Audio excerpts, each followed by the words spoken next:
None of us are free. None of us are free. None of us are free. One of us in chains. None of us are free. Listen. So Phil, we're in your lovely cottage just outside Tenby in Wales, not far from the coastal path. And this is about 10 miles away from Pembroke Docks, where you grew up. Yeah. So what was your childhood like living in the docks? So I was actually born in Cardiff, but I was fostered. I was long-term fostered by a lady who lived down in Pembroke Dock. And I was a couple of weeks old when I went to live with her, and she was already 58 by then. So she was a mother and a grandmother all rolled into one. Which is quite fortunate, really, because having been fostered, I had that was my only family. She was my only family, although I always knew my mother. And my mother was born and lived in Cardiff, and she met my father in Cardiff. And my father was a student. He was working and studying in Cardiff when they met. And I was a result of that meeting. But they never lived together. And my mother then didn't want to give me up completely, lose me to fostering, to some anonymous thing or adoption. So she asked the hospital almoner, who was like welfare officer in the hospital, to find somebody who would be willing to take me. And the nearest person they could find was the lady I called Auntie Barbara, who lived about 100 miles away from Cardiff. So had Auntie Barbara, so she fostered you from when you were 2 weeks old? Yes. So effectively she was like a mother. She was absolutely my mother, yeah. And she had other children, didn't she? And lodgers as well. I mean, there was a lot of people coming and going, or there must have been in your house. I lived in a house, in a large Victorian terraced house for the first 7 years of my life. We lived there. And yes, we took in lodgers, all sorts of lodgers, long-term people, short-term people, all sorts of people came to the house. But also they lived there with us, my half-brother, who, in fact, I mean, it's interesting because we're going to talk about memoir. Mm. And I get used to so used to telling one version of the story that actually what I just told you is not quite true. My half-brother is 6 years older than me. And it was him that my mother went to the hospital almoner to find someone who was willing to take this child of dual heritage. And 6 years later, when I came along, that seemed to be just a natural step.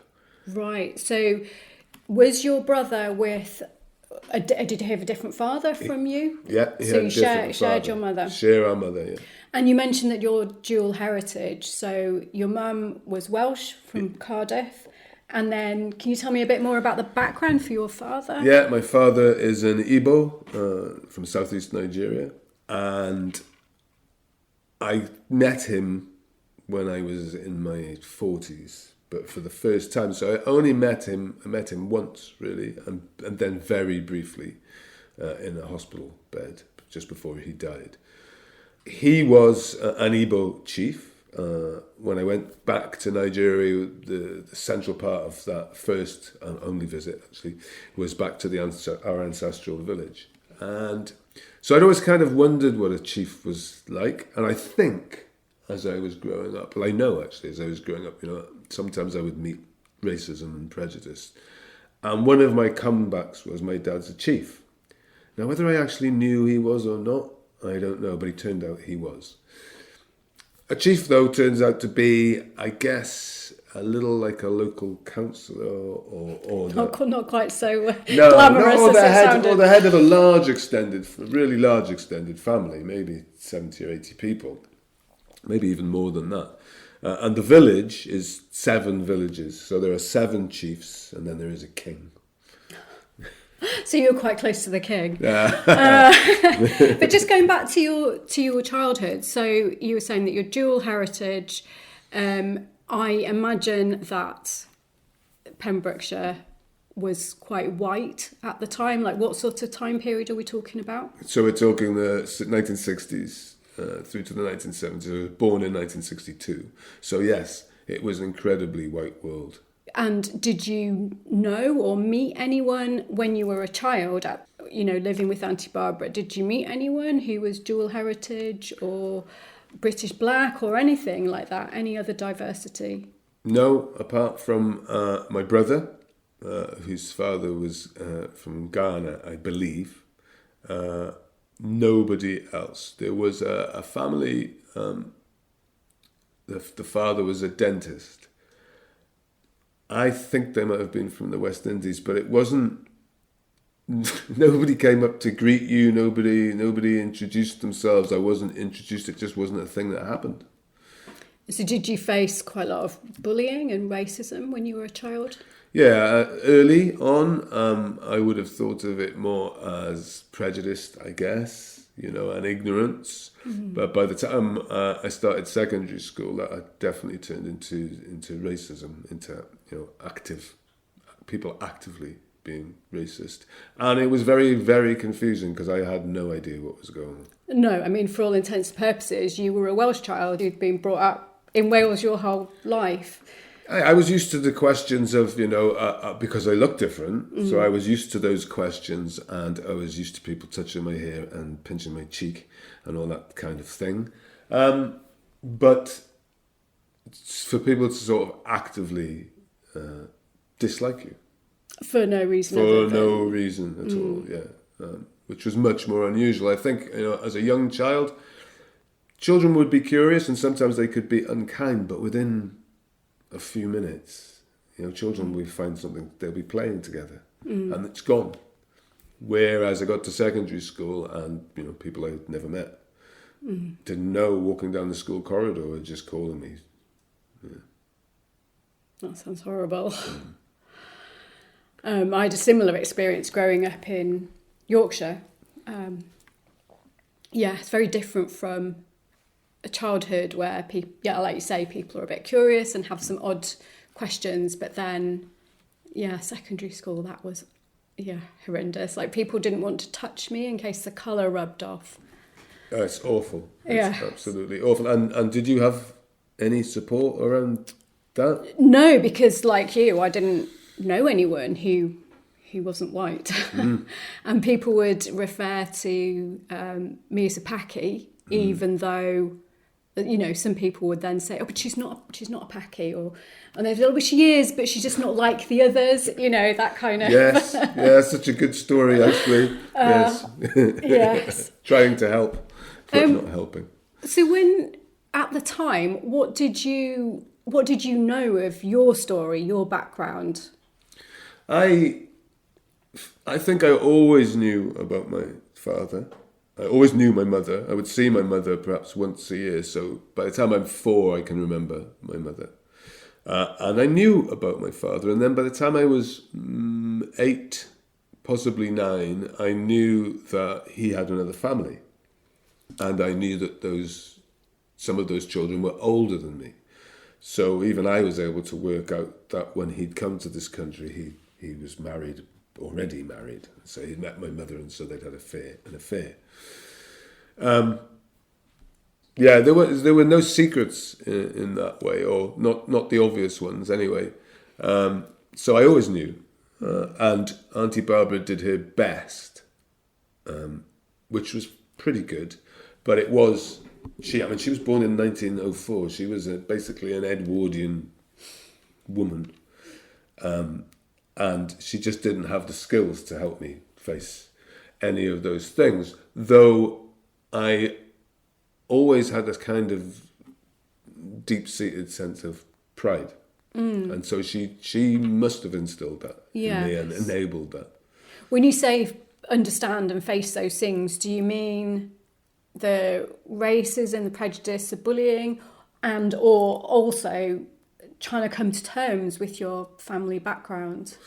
Coming to terms with my family background was never a problem. That was always a good story.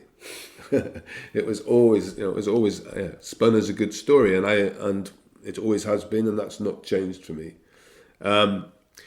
What she wasn't able to do, I guess, because the world was really different. How would you give a child back then cultural opportunities, the opportunity to meet other people of a similar background. I mean, those backgrounds are very diverse. When I say similar, it's not similar, they're very diverse, but of similar experiences.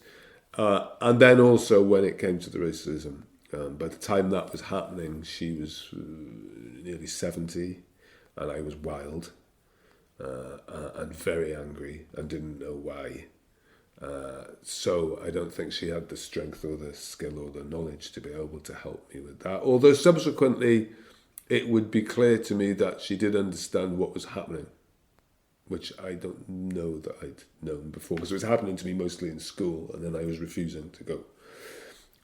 But I subsequently found some letters, and in one of them she talks about how the local authority actually had known that I was the subject of prejudice and not accepted by a large section of the school. So you have quite a few letters, haven't you? Because you've got the letters that she wrote. Yeah. But then you also found the letters that your mum wrote to your dad. The other way round. Oh, dad to your mum? Because I always knew my mum, when she died, I ended up clearing out her flat. And as I was doing that, I found all these letters, most of them email letters, which were from my father to her. So a kind of one-way correspondence. That must have been hard to read and fascinating. I didn't read them for a long time. I think I intuitively knew I couldn't just read them. I needed to do something with them. After I would need to do something with whatever I found after I read them. So actually I brought them home and I put them in a cupboard. And in the interim I became a storyteller. And then eventually I came to decide that I was going to do something with them around story. And so then I read them. So when you said you became a storyteller, do you mean like a performance storyteller? And what drew you to that aspect, especially as you said you weren't doing so well at school to begin with? Yeah, I'm a traditional oral performance storyteller, which is a bit of a mouthful. It means that I stand on a stage or in a room, hopefully with people there, otherwise I'm a crazy person talking to myself, and I tell folk tales and myths and those kind of stories, and I now weave those with personal experience and family history and history in general. And I came to storytelling because I in my 40s again I became a primary school teacher, and I was working in a school, and the school identified that they wanted to raise the children's attainment, their level of writing, and kind of noticed that the children didn't have any story structure in their head. So when you asked them to write something, all their energy went on what happened next. So, I don't know, after an hour session, and I might have a little boy who would write, me and Johnny ran down the road, a spaceship came down, we pulled out our guns, bang, bang, bang, bang. And that would be, 45 minutes or an hour. But they hadn't been sitting there doing nothing. They'd been working really hard. So we had a storyteller come in and teach us how to get a story and then share it with our pupils. We would give them then a period of several weeks to play with the story. Well, we did other activities too, but they could play with the story until they had it in their own words, really. So they had ownership. And then you would use the story for the writing process. And I really enjoyed the storytelling. Much more than the writing. And so that made me pursue more training as a storyteller, and then opportunities came my way, and here I am. And so what made you decide to turn the letters and the story of it's partly the story of your childhood, but it's also the story of your parents. What made you decide to turn that into a performance? And then we'll also weave in the West African folk stories. Yeah, why? I suppose the fundamental thing is I've always thought of my life experience as story. I don't ever remember not doing that. So that's always been the way I've thought about it. Always, it's a story. And then when I came to storytelling, I'd been telling stories for a while, and I saw that people who'd been telling stories for about the same length of time as me, similar experience, were beginning to tell myth. And I thought, I should tell some myth. But I couldn't find anything that spoke to me, anything that I wanted to tell. I really enjoyed other people's tellings, but I couldn't find anything. And then slowly this idea of weaving together family history and experience with folktale and myth came to me, and I began doing it and created another show other than the one that you saw, called Dance of the Stick Fighting Warriors, in which I weaved these things together. And really it was to make my own myth. Having been born, not quite Welsh, definitely not Igbo because I didn't grow up there, I lacked a myth. So I started creating my own. That sounds like a good solution to it. So the performance that I went to see you at was The Gods Are All Here, Yeah. which was your background, your family story, and then the West African folk tales. And it resonated with me for lots of reasons, but one of them was because as a child I lived in Nigeria twice. So I had been exposed to those West African tales, like, Brer Rabbit and the spider, all of those kinds of tales. And I could see in the tales that you were telling similarities with the West African folk tales that I had heard as a child, but they were also quite different. And so I was wondering whether you'd made up those tales or elaborated on the tales in your show. The tales in the show all exist. And I've taken parts of them and edited parts of them and married things together from several stories. So I think there are 5 different folk tales, elements of them within The Gods Are All Here. And the bits that I've made up are around the myth of the lake. So there's a lake. And into this lake flow 2 rivers. One is yellow and one is blue, and they turn the water green. And the people who live around the lake say that as long as the water remains green, then the fertile floodplain that surrounds the lake will provide all that they need for life. And in the lake is the spirit of the lake, Mami Wata. One day, a young woman is down by the lake. She's alone, and she sees a crocodile. And the crocodile comes out of the lake, holds itself out. And as she's watching it, shakes off its skin, and there stands a woman. And of course, the young woman knows who this woman is. This is Mami Wata. None of us are free. Every day she made her way down across the dead floodplain to the banks of the lake to pray, to dance, to sing, to beg, to curse. And eventually she takes the skin, Mami Wata's skin. And when Mami Wata comes back, for reasons that I'm not going to tell you now, she can't, the young woman can't tell Mami Wata that she's got the skin. And so Mami Wata is taken away by slave raiders. And when the young woman looks back at the lake that was green, now it's half yellow and it's half blue. So she's broken the lake. She's broken that central thing for the people who live around the lake that's important.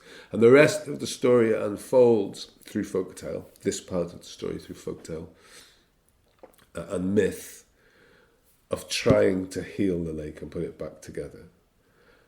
But there is a lake in Nigeria called Oguta Lake into which 2 rivers flow, and they don't mix. I think they're green and brown rather than blue and yellow, but they don't mix, and you can see the 2 separate sides of them.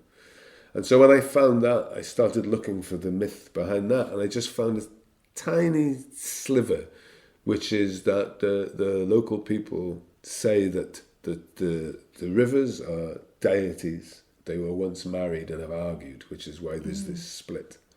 I see. So that sounds like a metaphor for perhaps your parents, as well as when I was listening to it, I was thinking, oh, this is a metaphor for not just broken people, broken communities, but a broken planet. So what I was really interested in was how you wove like the folk stories, because when you perform, you're going between the folk stories and then your personal story, which you're picking up from like the letters. Yeah. And you're quoting from some of the letters from your dad. Yeah. Well, there's that part of the show is a conceit. So I introduced this idea of the letters, and I give some background about my mother and father, and I tell people that I had those letters for 10 years in a cupboard and didn't do anything with them, and then I finally took them out and decided that I was going to read them, and the thing that I was going to do with them or get from them was see if I could find appearance that I'd never had in them by reading them. And obviously that means making up half the conversation too, imagining half the conversation. And so that's really what the letters part is about. Of course, that weaves back to that original myth, as you've just pointed out, of these two rivers, these two man and woman deities, whatever, gods, and the kind of split. So I guess that resonates through when I'm talking with the letters. Mm-hmm. See if I could find the appearance I'd never had.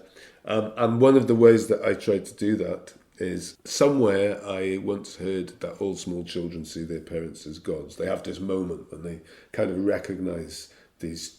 Maybe it's more of a fall, actually, in reality, because maybe they don't recognise them as gods. Maybe they recognise they're not gods. They're not always right. But I thought if I could find the moment maybe just before that happens in the letters too. So that is woven into the letters. And then the other thread is, as I'm reading the letters, which start in 1960, so before I was born, finish in 1974 when I was about 12, I kind of give vignettes of my own experience through the bits of the 1960s and 1970s. It was harrowing to read some of it, or to hear some of it rather, when you were talking about what happened to you when you were growing up, like the bullying at secondary school and so on. I was wondering about the truth of what you're writing, because obviously this is your version of what happened and not your parents' version, although you're using, like you say, half the conversation. And also, so I know myself, I'm writing a memoir at the moment, and there's my version, but there's also the version that needs to be slightly moulded to make it into a better story. Yeah. Can you talk to me about the truth of your memoir? Everything has to serve the story. Somewhere, once I started reading the letters, I came across the term biomythography, which I think comes from Audre Lorde, American writer and poet. And I don't really know much more about it, except that's kind of my guiding principle. So this is a myth. The whole thing is a myth. The whole there's lots and lots of truth in it, but it's a myth in the sense of it's a metaphor. It's metaphorical, and it stands for other things. And in that, then everything has to serve the story. I mean, you're a writer, so everything has to serve the story, and that's what you may write lots and lots and lots, but eventually your editing process is probably, well, for me, that's where I'm really finding the story. Lots of material, and then just finding the thread that holds this particular story together. So, although in the show I do say this, which I'm about to say, I didn't tell you quite the truth, and I don't really know why, just because it's the quickest way to get to answer your question, I guess. It wasn't me that the hospital almoner in Cardiff found Auntie Barbara for. It was my half-brother, who's 6 years older than me. We have the same mother, different fathers. And actually, sometimes I even forget. I mean, I never forget it, but in terms of the story and how that works, sometimes I forget. So I didn't mean, it wasn't intentional not to tell you the truth, but you asked me a question and I kind of went the straightest route to the answer that question, rather than complicated. the complicated detail that you have to leave out, otherwise people won't be able to follow it. I'm in the process of writing The Gods Are All Here as the starting point of a memoir. And so that's slightly different because there's more room. You know, the show's 2 hours, well, it's an hour and 50 minutes long. So there's only so much you can share within that. But even when in writing, it's still interesting about... It's interesting what you leave out. I'd love to talk to you about the book in a moment, but I'm just interested in your half-brother and your version of the story. And I'm thinking about this also with my own memoir, because I also have siblings and I feel like they're part of my story, but it's not their story. So, there's lots of complications that could happen down the line if they don't agree with my version. And I wondered how your half-brother felt, because effectively he was written out of your story. Apart from, I do mention the fact that he was, it was hit that went first and I came 6 years after. But then, you're right, he disappears. And I don't know, is the truth, because he hasn't seen the show. Oh. Did he choose not to, or why hasn't he seen it? Good question. We're ever so slightly distanced over the for a long time we weren't, but that just is something that seems to have happened. So I can't really answer for why he hasn't. But then on the other hand, this is your story. It's your story searching for the relationship between your mother, your joint mother, and your father, not his father. Yeah, but in the risk of really complicating things, I have another brother. I have another older brother again, the oldest brother, who my mother was married to his father. And he isn't in the story either, but he has seen the show. And what did he think? He liked it. He enjoyed it, I think. And I think, from my point of view, he could recognise the truth of Auntie Barbara, who comes into it not in a massive way, but that rang true for him. She comes in as a sort of constant, loving presence, I think. Yeah. Yeah, that's so interesting. What we choose to keep and leave out. I wondered, are you ever worried when you perform your story that somebody in the audience is going to say, "Hang on a minute, Phil, that didn't happen like that"? I'd be very surprised, but I do have 4 Nigerian brothers and a sister who could possibly turn up, and that would be very interesting, because my mother I knew, and so there's a kind of educated imagination going on around there. My father, I just have his words and his letters that were never meant for public consumption, which I share with people. And so the picture of him is a little more worrying, what they might think of that. And did they know about the performance? I mean, it's on YouTube. They could watch extracts from it. I haven't hidden it. Nobody's living here at the moment anyway, so I haven't invited anybody either, but I haven't hidden it. My father's wife is still alive. That's probably the biggest thing for me, because it's about her husband's affair with another woman, though she knew. So we talked about growing up and what I knew about my background, and I think I said I knew that my father had another family. But it was only when I went to visit him in Nigeria that I found out that other family were living in Cardiff at the same time as my mother was, and him were having an affair, and that his wife had always known about me. My sister was also born in Cardiff. She's 2 months older than me. My father was a busy man. How did that make you feel when you found out?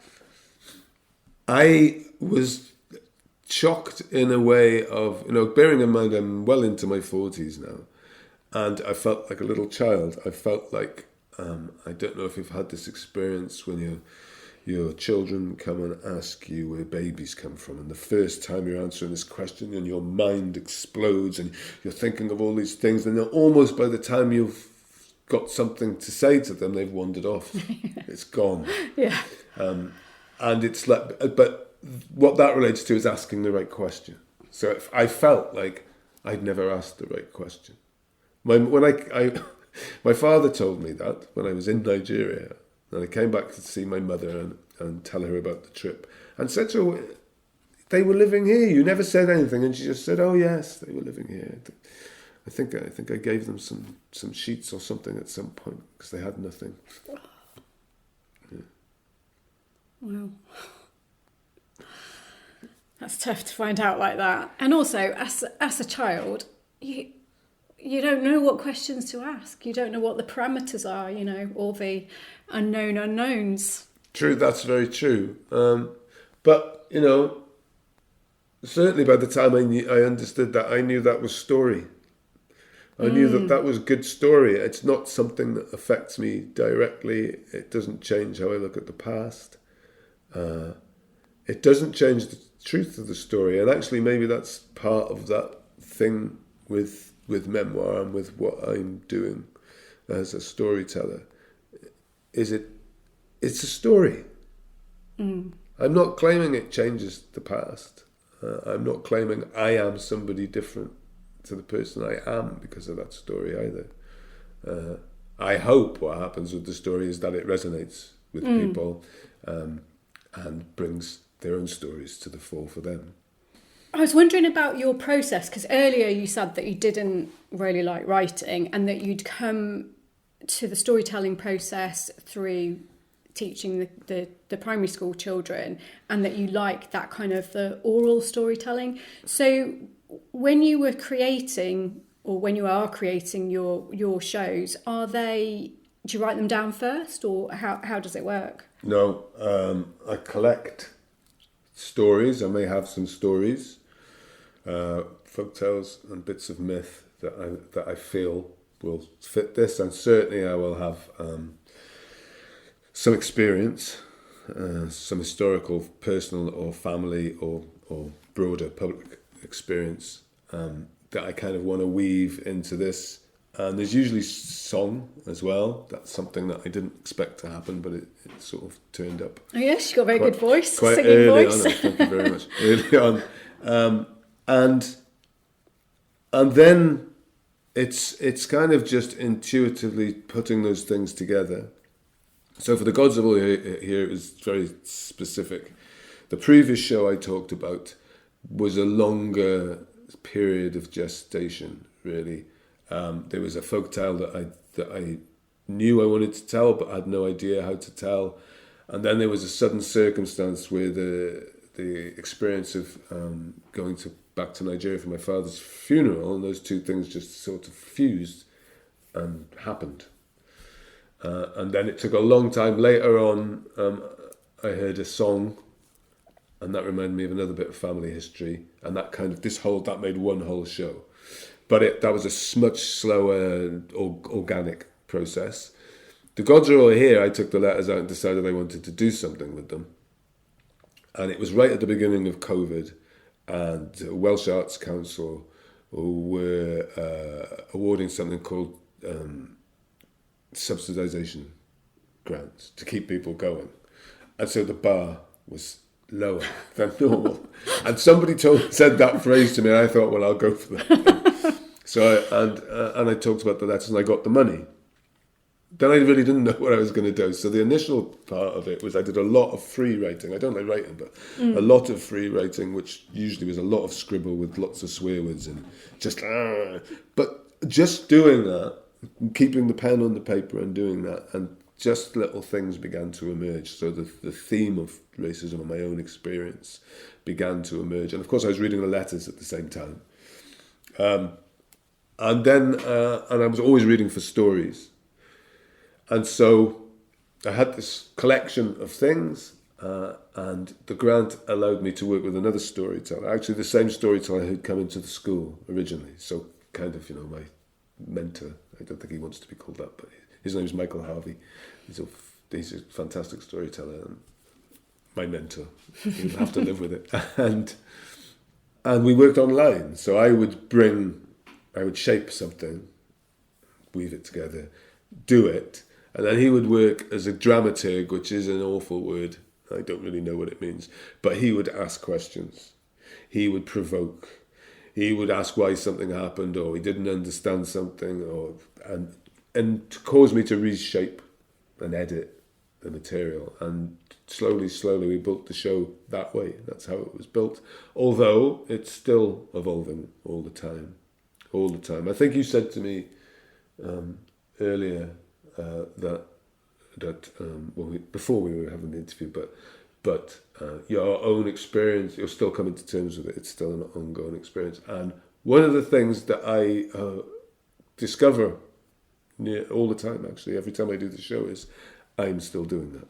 So it's like ongoing therapy? It could be, I suppose.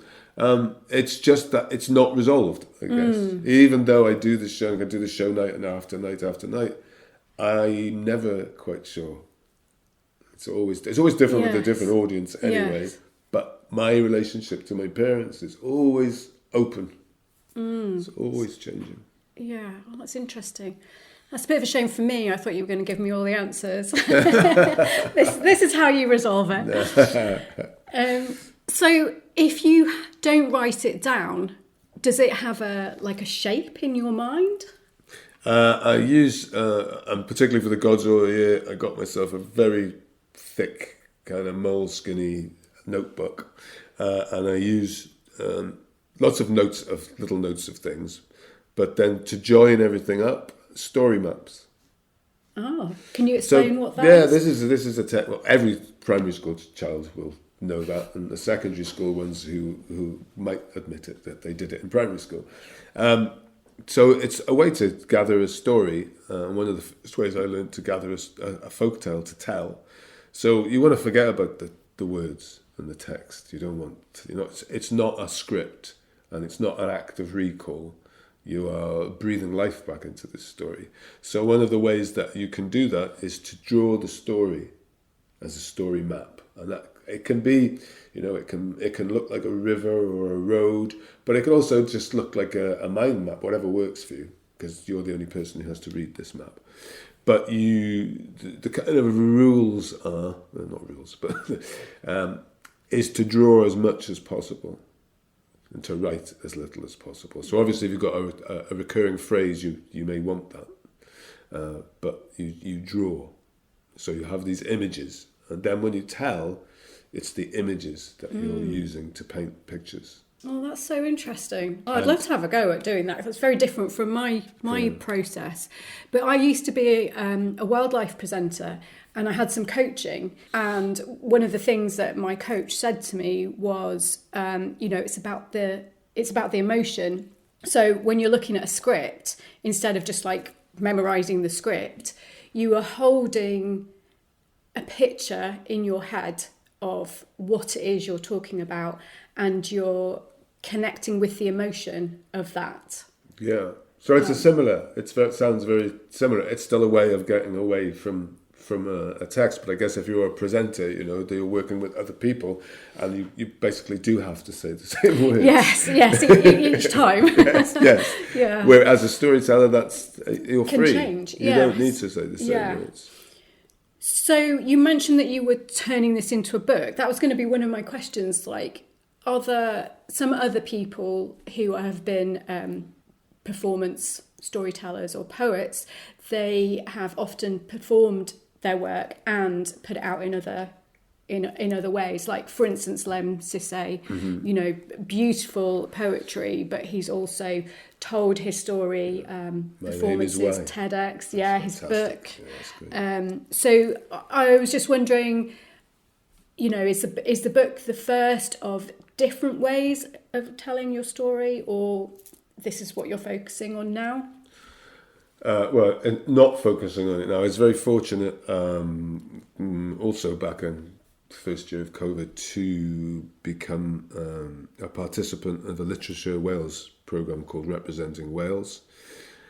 All of this was all online workshops, but as part of it you could have a mentor. Well, I managed to have 2 mentors because I knew I wanted to take the Gods Are All Here as the starting point of something, which so I actually did write it down verbatim, just hearing myself do it, and that was the starting point. And then we had a year with a storyteller and author called Daniel Morden, and with a poet and author called Eric Nagali Charles. Daniel is from Wales, from Abergavenny, and Eric is from Cameroon via Russia to here. His story is fantastic and unbelievable story. And so, they were mentors for me, and we got so far, and I got busy with other things, and so it's still sitting there for me to complete, I guess. So that's a goal for this year, is to get it into some kind of shape. And so with the book, do you think you'll be able to bring in more elements of the story, like your 2 half-brothers, and potentially more about meeting your father? Absolutely.